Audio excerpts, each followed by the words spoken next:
And welcome back here to ARC Appalachia. I have with me Eyewitness News reporter Anna Saunders joining me to talk about the reporting that she's done over the last 3 weeks on the Kanawha County trial of Jeannie Whitefeather and Donald Lance. Anna, this has been quite the trial. I mean, you were on this thing from the very beginning in the courtroom every single day. Ended up making history in the state of West Virginia, the way that this all played out. What was it like for you in the courtroom each day for this? Well, I think, in this business, we always think that we have seen and done it all, and then something comes around and proves otherwise, and this was one of those things for me. I think, I've covered trials before, but this, for a trial to go almost 3 weeks is almost unheard of. It's definitely happened before, but it's very, very unusual. A lot of unusual things happened in this trial. The evidence, there was so much evidence that they presented. And then also the thing to think about, the defendants took the stand. That's not something I don't think I've ever seen in a trial. It's usually not recommended. Both of them took the stand. We heard from 3 of the victims in this case. That's unusual. And that was probably one of the most powerful moments in the trial. So just a lot of moments, I think, that really define this as a historical trial. For sure. And so much emotional weight with this trial. I mean, just the subject matter involving, kids, being mistreated and just all of this coming about. I mean, talk about just like what this was like for you. And obviously, like when you're in this courtroom with the same people for weeks on end, you kind of, I'm sure, build some bonds there. You kind of see that emotion as it takes forth. I mean, I'm sure it's had really an impact on you. And I think the timing of it all was interesting because we saw the videos, right? Whitefeather and Lance kept surveillance footage on these children.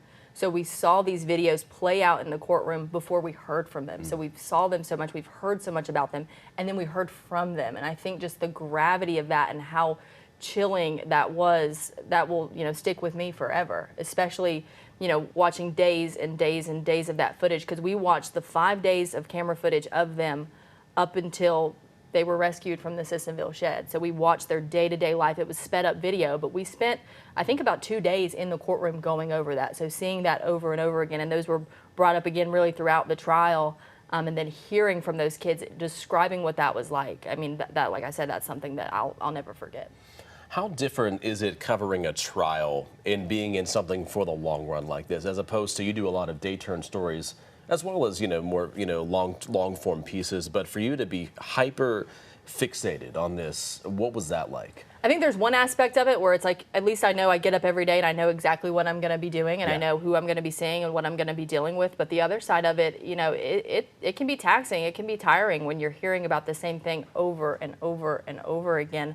So you just, you think about the preparation that went into this, how much the prosecutors have been thinking about this, how much the police officers involved, everyone who testified, how much preparation went into a trial like this. That's really what I've been thinking about during all this. Yeah, and obviously, like when you cover anything, our job here as journalists is you got to remain unbiased, right? And so, and for you in court, you have the prosecution and the defense, and so talk about too, like for maybe people at home that aren't aware, it's like, our job is to just report what's going on. So therefore, you're just kind of listening to everything. You're conveying everything to us back here as we're keeping up to date. I'm sure that was obviously difficult to maintain for the long point as well. Yeah, and I think the important thing with that is you have to be mindful of the language you're using, right? At this point, when they're in trial, they are still presumed not guilty.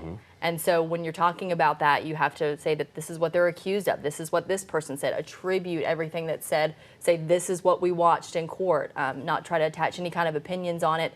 Not try to put blame anywhere. Just say, really recap what happened. And I think that's sometimes difficult, right? You want to think about, okay, I want to cover everything, but really I just have to lay out and make it clear to people what happened in there, because not everybody can go watch a trial, but I want to make sure everybody knows what's going on, in the courthouse and what's happening over there.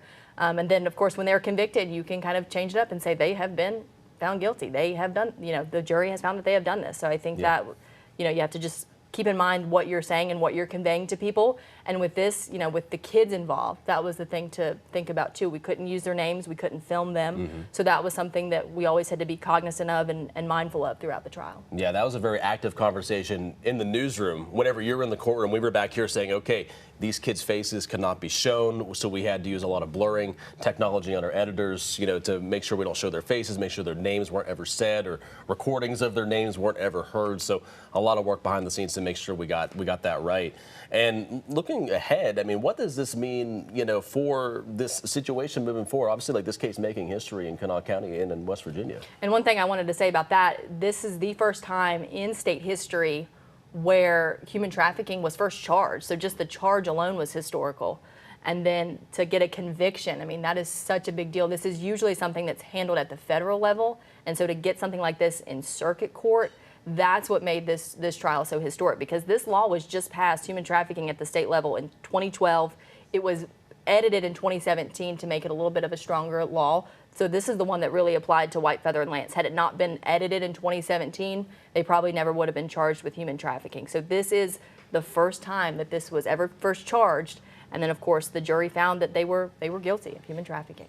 Wow. Yeah, big case there for sure in the state and in the area as well. And so what are you working on today? Because I think finally you have something new that you're able to kind of focus your attention on, at least for the time being. So I've been back on some of the water issues we're seeing. I'm still working on some follow-ups as well with this trial, just because it was so historic, and some different kind of angles to tackle after the fact. And then we're looking ahead to their sentencing in March as well.